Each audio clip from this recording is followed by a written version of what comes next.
Welcome to night bulletin. ఇక వార్త వివరాల్లోకి వెళ్తే కూటమి ప్రభుత్వం సోషల్ మీడియా కార్యకర్తలపై విరుచుకుపడుతోందని విమర్శలు వెల్లువెత్తుతున్నాయి. సూపర్ 6 అమలు కాకపోవడంపై ప్రజలు ప్రశ్నిస్తే వాటిని తట్టుకోలేక కేసులు పెట్టి జైల్లో వేస్తున్నారని ఆరోపణలు ఉన్నాయి. ఒక్కో యాక్టివిస్టుపై 20 నుంచి 30 కేసులు నమోదు చేసి చట్టాలను, కోర్టు తీర్పులను లెక్క చేయకుండానే వేధింపులకు గురి చేస్తున్నట్లు తెలుస్తోంది. ప్రభుత్వ వైఫల్యాలను ఎత్తి చూపుతున్నందుకు సోషల్ మీడియాపై కఠిన చట్టాలను తీసుకురావడానికి ప్రయత్నాలు జరుగుతున్నాయి.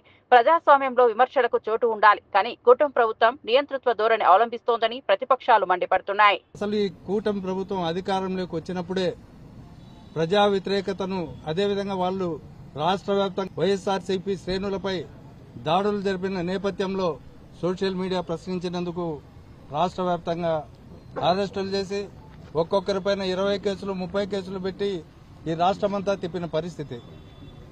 ఈ ప్రభుత్వమే చట్టాలను అమలు పరచాల్సిన ప్రభుత్వం ఇవాళ చట్టాలను ఉల్లంఘించి హైకోర్టు తీర్పులను, సుప్రీంకోర్టు తీర్పులను సైతం లెక్క చేయకుండా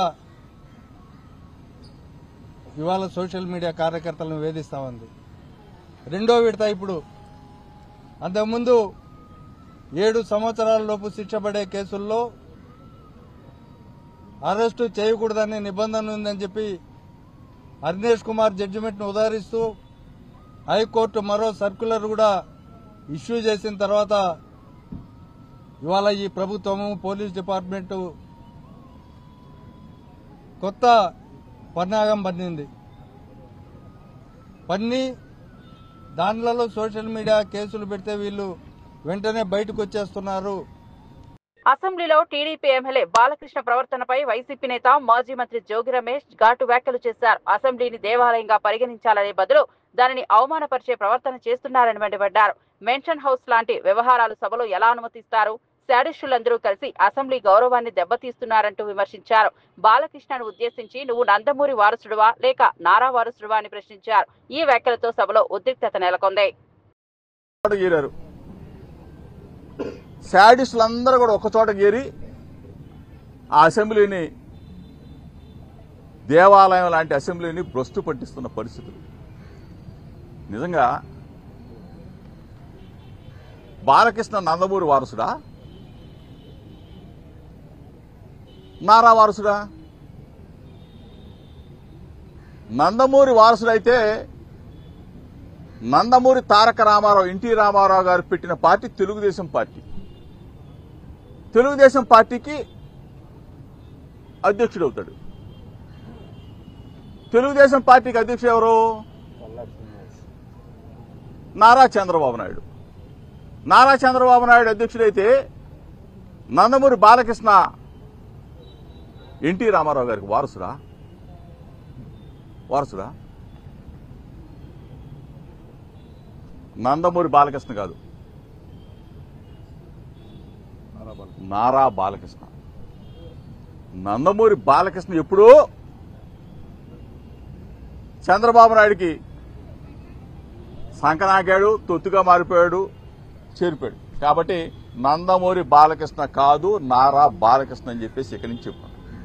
బ్రీత్ ఎనాలజీలు పెట్టించు బాసు, బ్రీత్ ఎనాలజీలు పెట్టించాలిగా. అసెంబ్లీకి పెట్ట తప్పదు కదా.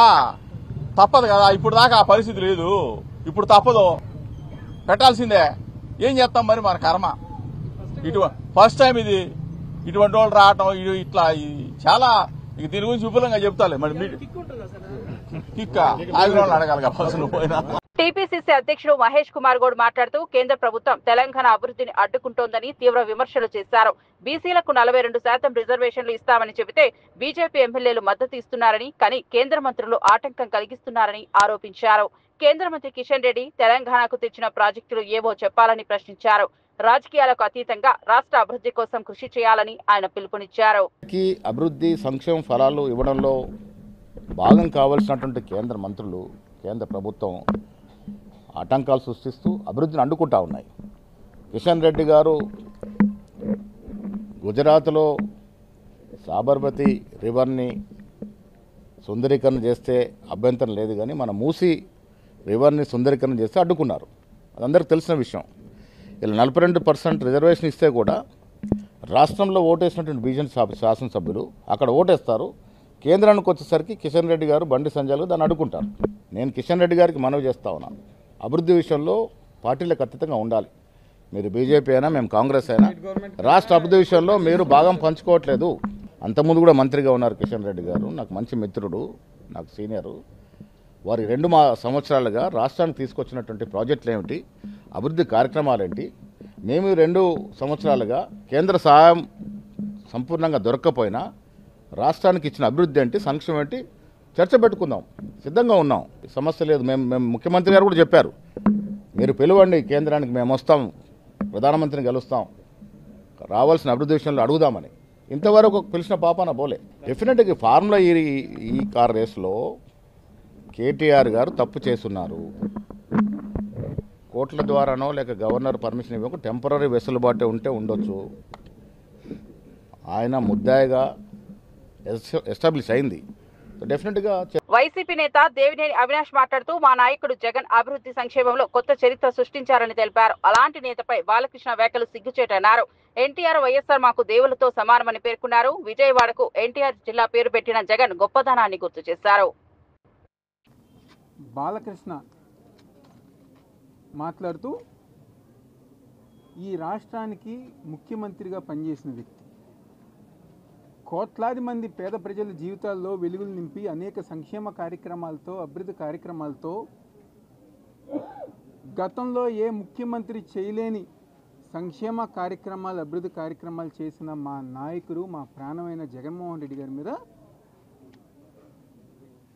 ఈరోజు ప్రజానికం, ఆయనకు ఓటేసిన ప్రజానికం, ఎవరైతే బాలకృష్ణ గారికి ఓటేసిన ప్రజానికం కానివ్వండి, కూటమి ప్రభుత్వానికి ఓటేసిన ప్రజానికం కానివ్వండి, తల దించుకునేలాగా ఈరోజు నిన్న అసెంబ్లీలో మాట్లాడిన మాటలు నిజంగా ఎంతో సిగ్గుచేటి విషయం. ఈరోజు మాకు స్వర్గీయ నందమూరి తారక రామారావు గారైనా, స్వర్గీయ వైఎస్ రాజశేఖర రెడ్డి గారైనా మాకు దైవంతో సమానం. మేము ప్రేమిస్తాం, గౌరవిస్తాం, అభిమానిస్తాం. ఈ రోజుకి గారు రామారావు గారు కుటుంబ సభ్యులుగా మీకు గారు ఆ గౌరవం ఉండేది. కానీ నిన్న మీరు మా నాయకుడు జగన్మోహన్ రెడ్డి గారి మీద చేసిన వ్యాఖ్యలు ఎంత సిగ్గుచేతనంగా, ఎంత దిగజారిపోయిందో ఒక్కసారి మీరు గమనించారా అని చెప్పి ఈరోజు బాలకృష్ణ గారు మేము అందరం సూటిగా ప్రశ్నిస్తున్నాం. ఈరోజు మీరు తెలుసుకోవాల్సిన విషయం, మీరు గుర్తు చేసుకోవాల్సిన విషయం, మా నాయకుడు జగన్మోహన్ రెడ్డి గారు ఈ జిల్లాకి ఎన్టీఆర్ జిల్లాగా పేరు పెట్టిన నాయకుడు ఎవరు ఉందంటే అది మా నాయకుడు జగన్మోహన్ రెడ్డి గారే. వైసీపీ ఎమ్మెల్సీ వరద కళ్యాణి మాట్లాడుతూ సూపర్ 6 హామీలు అరకొరగా అమలై చాలా మందిని ప్రభుత్వం ఎగనామం పెట్టిందని విమర్శించారు. నిరుద్యోగులు, మహిళలు, రైతులకు తగినంత మేలు జరగలేదని అన్నారు. అటర్ ఫ్లాప్ అయిన సినిమాకు సక్సెస్ మీట్లు ఎలా పెడతారని ఎగదోశారు. ప్రజలు ప్రభుత్వ వైఫల్యాలపై నవ్వుకుంటున్నారని వ్యాఖ్యానించారు. టీడీపీ జనసేన మేనిఫెస్టో అధ్యక్ష, ఇందులో మొదటి 6 హామీలు ఈ సూపర్ 6 హామీలు అధ్యక్ష. అలాగే తీసుకుంటే ఇది వీళ్ళు ఎన్నికల సమయంలో ఇచ్చిన యాడ్ అధ్యక్ష. ఇందులో సూపర్ 6ల గురించి స్పష్టంగా ఇచ్చారు అధ్యక్ష. అలాగే అధ్యక్ష వీళ్ళు ఎన్నికల టైంలో ఇచ్చిన బాండ్స్ అధ్యక్ష, ఈ బాండ్స్లో ఇంటింటికి వెళ్ళి ఈ బాండ్స్ ఇవ్వడం జరిగింది అధ్యక్ష. ఇందులో ఇచ్చిన హామీలు కూటమి ప్రభుత్వం కనుక అధికారంలోకి వస్తే జూన్ 24 నుంచి ఇవన్నీ కూడా అమలులోకి వస్తాయని స్పష్టంగా రాశారు అధ్యక్ష. ఒక్కొక్క ఇంటికి ఎంత వస్తుంది, ఏడాదికి ఎంత వస్తుంది, అలాగే 5 ఏళ్ళకి ఎంత వస్తుంది కూడా స్పష్టంగా ఈ బాండ్స్లో రాయడం జరిగింది అధ్యక్ష.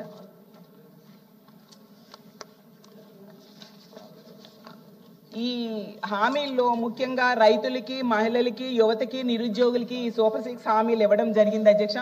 వీళ్ళందరూ కూడా నమ్మి ఓట్లు వేయడం వల్ల 164 సీట్లు వచ్చాయి అధ్యక్ష. ఇది ఎన్నికలకు ముందు జరిగింది అధ్యక్ష. ఇప్పుడు ఎన్నికలు అయిపోయాక 15 నెలల తర్వాత అనంతపురంలో ఒక పెద్ద సభ పెట్టి పెద్ద ఎత్తున సంబరాలు చేశారు అధ్యక్ష. దానికి సూపర్ 6 సూపర్ హిట్ అని పేరు పెట్టడం జరిగింది అధ్యక్ష. దాన్ని చూసి ఈ రాష్ట్ర ప్రజలు ఎవరికి అర్థం కాలేదు అధ్యక్ష. అసలు సూపర్ 6 సూపర్ హిటా, సూపర్ ఫ్లాపా అర్థం కాని పరిస్థితులు అందరూ ఆశ్చర్యపోయారు అధ్యక్ష. ఎందుకంటే ప్రతి నిరుద్యోగికి 3,000 చొప్పున 45,000 నిరుద్యోగ భృతి ఎగనామా పెట్టడం సూపర్ హిట్టా, సూపర్ ఫ్లాపా అధ్యక్ష.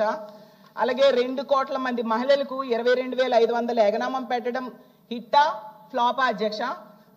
బీఆర్ఎస్ వర్కింగ్ ప్రెసిడెంట్ కేటీఆర్ మాట్లాడుతూ తెలంగాణ ముఖ్యమంత్రి రేవంత్ రెడ్డి నియంతలా వ్యవహరిస్తున్నారని మండిపడ్డారు. ఎక్కడైనా పరిశ్రమలు పెట్టినా చిన్న గ్యాంగులు మాత్రమే భయపెట్టేవని, కానీ ఇప్పుడు స్వయంగా సీఎం బెదిరిస్తున్నారని అన్నారు. ఎల్ఎన్టీ సిఎఫ్ఓ ఫ్రీ బస్ కారణంగా మెట్రో నష్టపోతోందని చెప్పగానే జైల్లో వేయమని ఆదేశించడం ప్రజాస్వామ్యానికి విరుద్ధమని విమర్శించారు. ఉత్తర కొరియా లాంటి పాలన జరుగుతుందని ఎద్దేవా చేశారు. చిన్న ఆకు రౌడీలు వాళ్ళు బెదిరిస్తుంటారు, మా దగ్గర పెడతావు అట్లా ఇట్లా అని. తెలంగాణలో ఇప్పుడు ఎట్లయిపోయిందంటే స్వయంగా ముఖ్యమంత్రి బెదిరించే కాడికి వచ్చింది. గలీజ్ అంటే పరిస్థితి. డైరెక్ట్గా నిస్సిగ్గుగా, మళ్ళేం భయం కూడా లేదు, సిగ్గుపడు కూడా లేదు, నిస్సిగ్గుగా ఎల్ఎన్టీ సిఎఫ్ఓని తీసుకుపోయి జైలు వేయమని చెప్పిన నేను. శంకర్ రామన్ అనే ఒక సిఎఫ్ఓ గారు ఎల్ఎన్టీ ఏమన్నాడు ఆయన? పాపం ఫ్రీ బస్సు పెట్టినరు, కానీ మాకొచ్చే నష్టాల గురించి ఆలోచన చేయలేదు. మాది పీపీపీలో ఉన్నది. పీపీపీ అంటే పబ్లిక్ ప్రైవేట్ పార్ట్నర్షిప్. మేము పెట్టుబడి పెట్టినాం ఇలా. మరి హైదరాబాద్లో ఫ్రీ బస్ పెడితే మాకు కొంత నష్టం వస్తుంది కదా, మరి మమ్మల్ని కూడా చూసుకోవాలి కదా అన్నట్టు ఏదో అన్నాడు ఆయన. ఏమైనా జైలు వేయండి, వాడిని జైలు వేయండి అంటే ఏది నువ్వేమన్నా నియంతవా, నువ్వు ఇడీ అమీన్వా, లేకపోతే నువ్వేమన్నా ఆయన నార్త్ కొరియాలో ఉంటాడు ఒక ఆయన పొట్టి ఆయన పేరుందా కిమ్ గాయనవా, ఎవరు పోయి నువ్వు అసలు ఎవరు పడతా వాళ్ళని జైలు వేస్తావా నువ్వు? ఇంత అన్యాయం, ఇంత అరాచకం ఎట్లా కనబడుతుంది నీకు అర్థం కాదు. అంతంత పెద్ద పెద్ద సంస్థలు ఊకుంటాయి అనుకుంటున్నావా? వాళ్ళకేం వేరే మార్గాలు లేవా? అంటే నీ ఇష్టం ఉన్నట్టు మాట్లాడతా, నీ అహంకారపూరితంగా ఎవరిని పడితే వాళ్ళని జైలు వేస్తా, ఇంత అన్యాయమా? ఇంకొక దారుణమైన మాట ఏంటంటే, నేను చేసిన పథకాన్ని తప్పు పడతావా గంతోళ్ళ మీరు అన్నట్టు జైలు వేస్తా అంటే మీ తప్పులు ఎత్తి చూపుతూ జైలు వేసేస్తారా మీరు? ఇంత అరాచకమా? సమస్యను సామరస్యంగా ముఖ్యమంత్రి అంటే ఆయన పరిష్కరించాలి. వార్నింగ్లు ఇచ్చుడు, డాగేసుడు, కచ్చా డాగులేసుడు, ఉంటావా పోతావా అని ఇంకా బెదిరించాడు. ఇంకో పేపర్లో చూపెడతానండి మీకు కావాలంటే. ఓ స్పీచ్లో చెప్తున్నాడు ముఖ్యమంత్రి. ఎల్ఎన్టీకి కేసీఆర్ అంటే కేటీఆర్ అంటే ఇష్టం ఉండొచ్చు, కానీ ఇప్పుడు ముఖ్యమంత్రి రేవంత్ రెడ్డి యాద పెట్టుకోండి అంటే ఇక ఓపెన్ దాదాగిరి. వాళ్ళేమైనా మా చుట్టాలా, మాకేమైనా వాళ్ళకేమైనా మాకు వ్యాపార భాగస్వామ్యం ఉందా? ఎల్ఎన్టీకి నేను కేసీఆర్ గారు ఎందుకు ఇష్టం ఉంటామండి నాకు అర్థం కాదు. ఆయన తిక్కలోడు కానీ వాళ్ళ మీద డాగేసుడు. మాజీ మంత్రి పేర్ని నాని మాట్లాడుతూ అఖండ సినిమా సమయంలో బాలకృష్ణ స్వయంగా తనకు ఫోన్ చేసి జగన్ అపాయింట్మెంట్ కోరానని వెల్లడించారు. నిర్మాత టికెట్ రేట్ల పెంపు విషయంలో సహకరించాలని అడిగారని, జగన్ కూడా వాళ్లకు కావాల్సింది చేయండి అని అనుమతి ఇచ్చారని చెప్పారు. బాలకృష్ణ ఇప్పుడు అసత్యాలు చెబుతున్నారని విమర్శించారు. నన్ను అడిగావు బాలకృష్ణ, నన్ను అడిగావు ఫోన్ చేసి జగన్మోహన్ రెడ్డి గారితో అపాయింట్మెంట్ ఇచ్చు నేను వచ్చి కలుస్తానని చెప్పాను. అఖండ సినిమా కోసం మిరియాల రవీందర్ రెడ్డి ఆయన ఎవరో ఉన్నాడు, నా దగ్గరికి వచ్చాడు. నన్ను అడిగి 10 మందితో మాట్లాడించి అపాయింట్మెంట్ తీసుకుని నా దగ్గరికి వచ్చాడు. సార్ మా హీరో గారు మాట్లాడుతా అంటున్నారు, కొద్దిగా మాట్లాడండి సార్ అన్నాడు. మీకు అభ్యంతరం అన్నా? నాకే అభ్యంతరం లేదు, మాట్లాడండి, నేను మంత్రిని, మాట్లాడాలి, బాధ్యత, మాట్లాడించండి అని మాట్లాడావు. జగన్మోహన్ రెడ్డి గారు ఎట్టా ప్రవర్తించాడు? నేను వెళ్ళి అడిగితే, సార్ బాలకృష్ణ ఫోన్ చేశాడు సార్, వస్తాడంటే మిమ్మల్ని కలుస్తా అంటే కొద్దిగా అపాయింట్మెంట్ ఇవ్వండి అని అడిగాను. ఏ బాలకృష్ణ? చంద్రబాబు నాయుడు బామ్మర్ది. అవునండి, ఆయన బామ్మర్ది. మన దగ్గరికి ఎందుకు, ఏం పని ఏంటి అంటాను. అఖండ సినిమాకి లీనియంట్గా ఉండాలంట. వాళ్ళు బ్లాక్లో అమ్ముకుంటారు టికెట్లు, ఎక్కువ షోలు వేసుకుంటారు, బాగా సినిమాకి ఎక్కువ ఖర్చు అయిందంట. మామూలుగా బడ్జెట్ 45 కోట్లు ఎంతో అనుకుంటే అది ఆ డైరెక్టర్ వల్ల అంటే ఎక్కువగా అమ్మారని చెప్పని రేట్లు ఎక్కువగా అమ్మారంట. ఎక్కువగా అమ్మటం వల్ల దాన్ని 70 కోట్లకు తీశారంట. కాబట్టి అమ్మపోతే సినిమా బాగా తీసాం, బాగా వచ్చింది, మంచి సినిమా తీశాను, కాబట్టి చూసి చూడండి పొమ్మని అడుగుతున్నాడండి. సరే ఏదో మాట్లాడే సరే వాళ్ళకి ఏమైనా సాయం కావాలంటే చేసి పెట్టని చెప్పారు.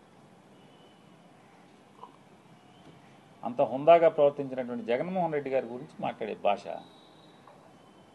వాళ్ళ తండ్రి గారు ఏం చేశాడు మీకు సాయం తెలీదా? యావజ్జీవ కారాగారం అనుభవించాల్సినోడు కదా, జీవితంలో మర్చిపోతాడు ఎవడన్నా మనిషి జన్మెత్తినోడు. అచ్చెన్నాయుడు చైర్మన్ మోషన్ రాజు మధ్య మాటల యుద్ధం చోటు చేసుకుంది. తిరుపతికి రాను అని చైర్మన్ చెప్పారని అధికారులు తెలియజేశారని అచ్చెన్నాయుడు వ్యాఖ్యానించగా సభను తప్పుదోవ పట్టించొద్దని చైర్మన్ మండిపడ్డారు. దీంతో సభలో ఉద్రిక్తత నెలకొంది. ఇప్పుడు నేను అడిగాను అధ్యక్ష, సెక్రటరీ గారికి అడిగాను, అంటే అది ఎంతవరకు వాస్తవం తెలియదు, ఇక్కడదైతే తెలియదు కానీ తిరుపతి అయితే మాత్రం లాస్ట్ మినిట్ వరకు మీకు అడిగారు, నేను రావటం లేదని చెప్పి. తప్పు అని తప్పండి, ఫస్ట్ తీవ్రంగా ఖండిస్తా ఉన్నాను. అది నేను అది రైటా రాంగ్ తెలియదు, నేను చెప్పాను కదా రైటా రాంగ్ తెలియదు, ఇదైతే జరిగింది. ఇప్పుడు నేను మంత్రి గారు సభను వాయిదా వేసేటప్పుడు ఇక్కడ బాగుండదు ఛాంబర్లో మాట్లాడదామన్నాను, మాట్లాడదామని వాయిదా వేశాను. ఇప్పుడు అది సభను తప్పుదో పట్టించండి. అధ్యక్ష ఏం జరిగిందని మీ ఎదురుకుండా పెట్టండి, మాట్లాడదాం. అందుకే మాట్లాడదాం. అధ్యక్ష, ఇది ప్రివిలేజ్ కమిటీ ఉంది అధ్యక్ష, దానిలో కూర్చొని మాట్లాడదాం. ఎవరు తప్పున్నా ఎందుకు తప్పు జరిగిన తప్పు మళ్ళీ జరగకుండా మనం చూసుకోవాలి. అది దీన్ని దయ ఉంచి మీరు కమ్యూనిటీస్ ని కులాలని ఈ రకంగా తెచ్చి ఆ స్థానానికి అగౌరవపరచదు. ఇష్యూ మీద మాట్లాడాలంటే అగౌరవపరచదు ఇష్యూ మీద మాట్లాడండి. ఈ రకంగా మీరు కులాలు కాపాదంటే తప్పు అధ్యక్ష, అది మీరు ఖండించాలి తప్పనిసరిగా. ఇప్పుడు దయచేసి దీంట్లో ఇష్యూ మీద మాట్లాడండి, ప్రోటోకాల్ మీద మాట్లాడండి, సభ గౌరవం మీద మాట్లాడండి. దయచేసి దీని మీద వద్దు. దయచేసి బీఆర్ఎస్ అధినేత కేసీఆర్ జూబ్లీహిల్స్ నుంచి మాగంటి సునీతను పార్టీ అభ్యర్థిగా ప్రకటించారు. ప్రజల కోరిక మేరకు మాగంటి కుటుంబానికి అవకాశం ఇవ్వాలని నిర్ణయించామని తెలిపారు. ఈ సందర్భంగా కేటీఆర్, హరీష్ రావు, సబితా ఇంద్రారెడ్డి, మహమూద్ అలీ వంటి సీనియర్ నేతలతో చర్చించారు.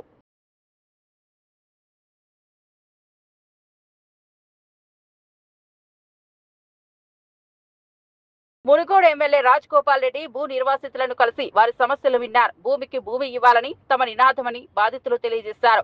భూ నిర్వాసితులకు న్యాయం కోసం తాను ప్రధానమంత్రి వరకు వెళ్లి కొట్లాడతానని హామీ ఇచ్చారు.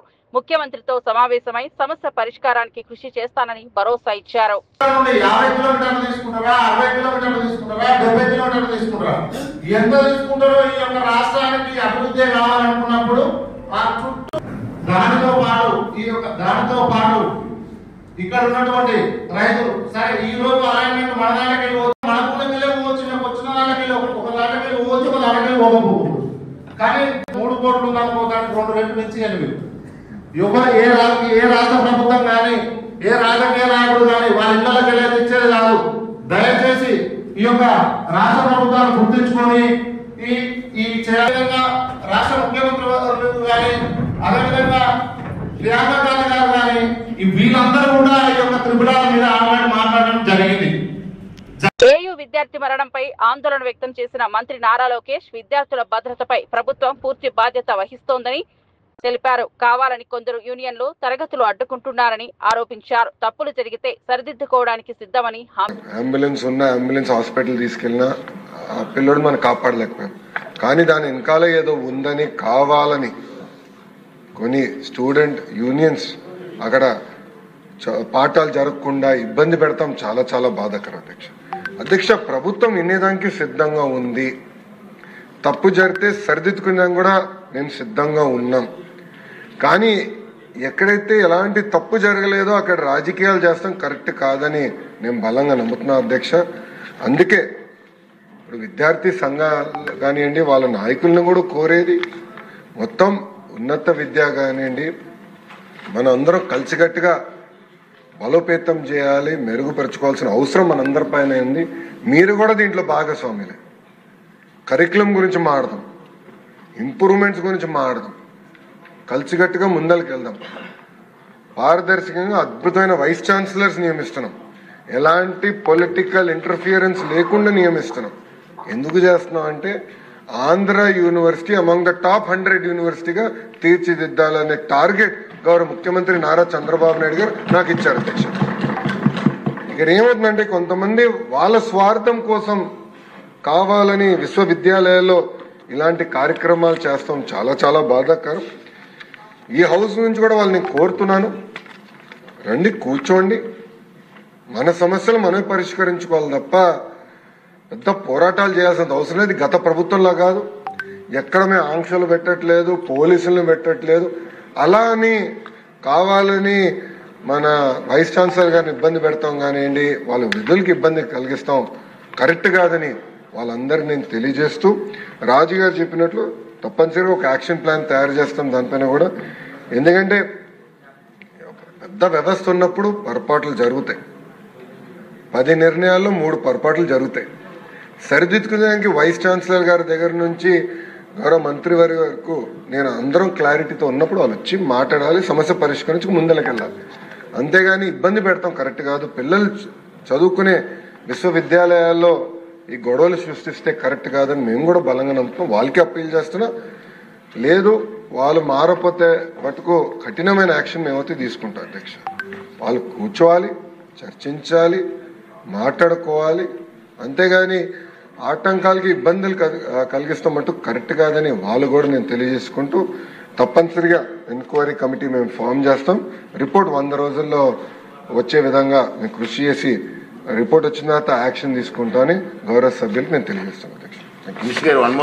ఉమ్మడి నల్గొండ జిల్లాలో కాంగ్రెస్ లో అంతర్గత విభేదాలు బహిర్గతమయ్యాయి. ఆలేరు ఎమ్మెల్యే బీర్ల ఐలయ్యపై అనే పార్టీ ఎమ్మెల్యే మందుల సామేల్ తీవ్ర వ్యాఖ్యలు చేశారు. లఫంగి రాజకీయాలు మానుకో అంటూ హెచ్చరించారు. మదర్ డైరీ ఎన్నికల్లో కొంతమంది నేతలు బీఆర్ఎస్ తో కలిసి పనిచేస్తున్నారని ఆరోపించారు. ప్రజల చేత ప్రజల కోసం ఎన్నుకోబడి 9.5 సంవత్సరాల నియంతృత్వ పాలన చేసిన ఆ పార్టీని చీల్చి చెండాడి రాజ్యాధికారానికి వచ్చిన పార్టీని, పేదల పక్షాన నిలబడ్డ పార్టీ, సంస్థలను కాపాడిన పార్టీ, సంస్థలను నిలబెట్టిన పార్టీ.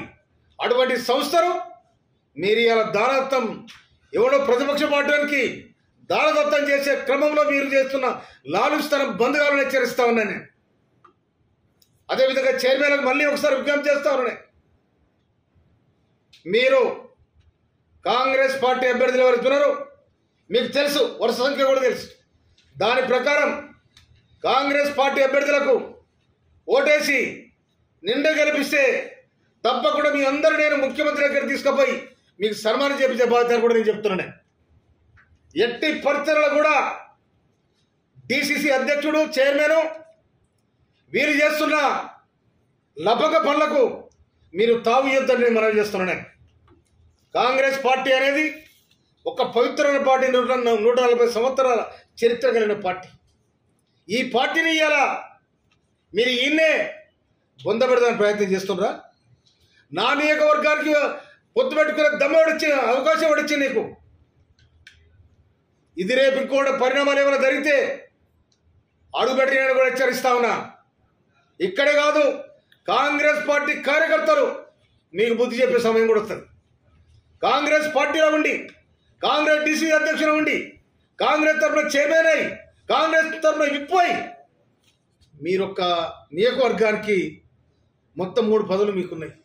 దాన్ని కాంగ్రెస్ పార్టీ నిలబెట్టాలి తప్ప కూలగొట్టే ప్రయత్నం చేయొద్దని కూడా నేను విజ్ఞప్తి చేస్తా ఉన్నాను. ఎందుకంటే ఈ విషయం నేను ఈరోజే గౌరవ ముఖ్యమంత్రి గారికి, పిసిసి అధ్యక్షులకు అందరు కూడా నేను విన్నవిస్తాను. ఎందుకంటే ఇది ఏ సమాజం కూడా క్షమించరానిది. నీకు ఏం తక్కువైందని ఇలా బీఆర్ఎస్తో మీరు పొత్తు పెట్టుకో. ఏ లూటి బాబు లెక్కల కోసం బీఆర్ఎస్తో పొత్తు పెట్టుకున్నారు మీరు. అందుకోసమనే రాష్ట్ర కాంగ్రెస్ పార్టీకి విజ్ఞప్తి చేస్తా ఉన్నా. కొల్లాపూర్ నియోజకవర్గంలోని చిన్నంబావి మండలంలో అధికారులు రోడ్డు పక్కల దుకాణాలను కూల్చివేశారు. వ్యాపారులు ఎలాంటి నోటీసులు ఇవ్వకుండానే ఇళ్లను కూల్చారని ఆవేదన వ్యక్తం చేశారు. పలువురి కుటుంబాలు ఉపాధి కోల్పోయినట్లు తెలిపారు.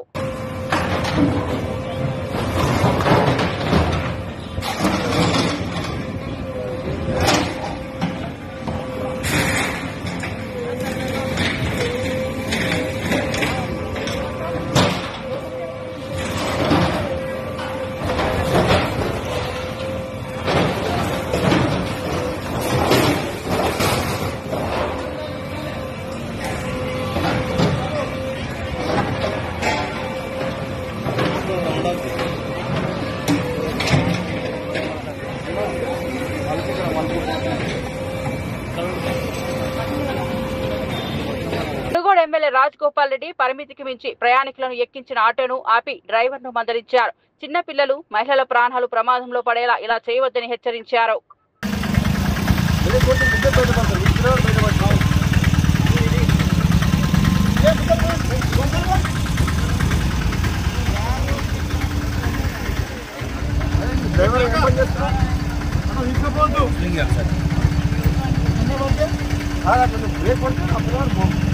పడతాడు ఎందుకుంటా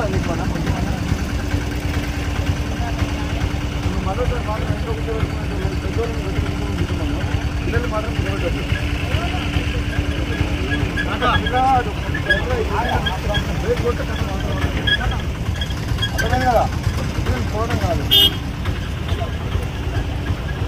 ఇవి బులెటిన్ అప్డేట్స్. మరో బులెటిన్ లో మళ్ళీ కలుద్దాం.